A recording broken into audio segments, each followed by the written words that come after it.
ನನ್ನ ಕೇಳ್ದೆ ಇಂಥ ನಿರ್ಧಾರ ಯಾಕೆ ತಗೊಳಕ್ ಹೋದೆ ಪುಟ್ಟಕ್ಕ?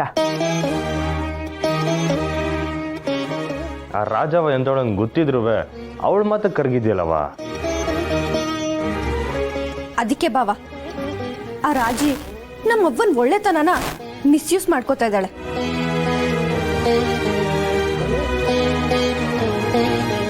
ನಮ್ಮ ಮರ್ವಾದೆ ಕಳ್ದಿದ್ ಸಾಲ್ದು ಅಂತ ಸಾಲ ಕೊಡೋ ನೆಪ್ದಾಗೆ ಕತ್ ಕುಯ್ಯ ಕೈ ಹಾಕವಳೆ.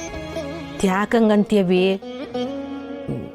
ಅವಳೇ ನನ್ನ ಸಾಲ ತಕ ಅಂತ ಬಲವಂತೇನೂ ಮಾಡಲಿಲ್ಲ.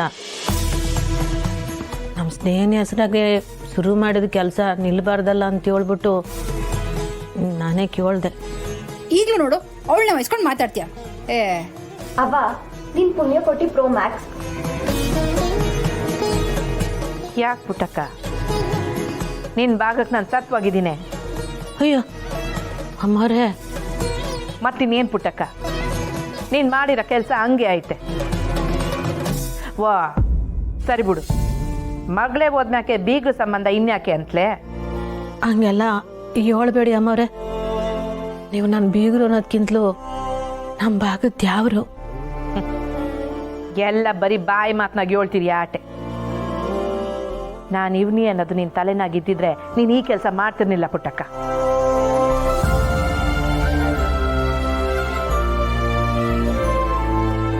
ಸಹನವಾಗಿ ತಡೆದಿದ್ದಕ್ಕೆ ಸರೋಯ್ತು ಅಂಬರೆ.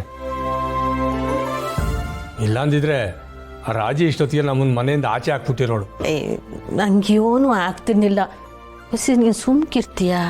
ನೋಡಿ ಅಮ್ಮವ್ರೆ, ಈಗಲೂ ಅವಳೇ ನಂಬ್ತಾವಳೆ. ನಿನ್ನ ಮನಸ್ಸು ಮಗಿ ಇದ್ದಂಗೆ ಪುಟ್ಟಕ್ಕ. ಯಾರಾನ ನಗ್ನಕ್ಕಂಡು ಮಾತಾಡಿದ್ರೆ ಅವ್ರು ಒಳ್ಳೆಯವರು ಅಂತಲೇ ನಂಬಿಡ್ತೀಯ. ನಂಬೋದು ನಮ್ಮ ಧರ್ಮ. ನಂಬಿಕೆ ಉಳಿಸ್ಕೊಳ್ಳೋದು ಬಿಡೋದು ಅವ್ರ ಧರ್ಮ ಅಲ್ವೇ ಅಮ್ಮವ್ರೆ? ನೀನು ಈ ಗುಣನೇ ನೋಡು, ನೀನು ನನ್ನ ಮನಸ್ಸಿಗೆ ಹತ್ರ ಆಗಂಗೆ ಮಾಡಿದ್ದು.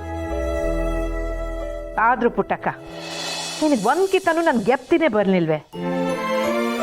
ಸುಧಾಮನ ಬದುಕಿನಾಗೆ ಯಾವತ್ತೂ ಕೃಷ್ಣ ಇದ್ದೇ ಇರ್ತಾನೆ. ಅಕ್ಷಯ ಪಾತ್ರೆ ಕೈಯಾಗೈತೆ ಅಂತ ಕುಂತಿದ್ಕೆ ನಿಂತಿದ್ಕೆ ಎಲ್ಲದಕ್ಕೂ ಬೇಡಬಾರ್ದು. ಯಾಕೆ? ಕೇಳೋದ್ರ ಏನೈತೆ ಪುಟ್ಟಕ್ಕ? ಇದು ನಿನ್ನ ಸ್ವಾರ್ಥಕ್ಕೆ ಅಂತ ಕೇಳ್ತಾ ಇರೋದಲ್ಲ. ಒಂದು 10 ಮಕ್ಳಿಗೆ ಒಳ್ಳೇದಾಗ್ಲಿ ಅಂತ ನಿಸ್ವಾರ್ಥದಿಂದ ಮಾಡ್ತಾ ಇರೋದು. ನಮ್ಮವ್ರ ಹೆಸರಾಗ ಮಾಡ್ತಿರೋ ಸೇವೆಗೆ ನಾವು ಕೈ ಜೋಡಿಸಿದ್ರೆ ತೆಪ್ಪಂಗಾಗ್ತಿದ್ದವ? ಹಂಗಲ್ಲ ಮಗ,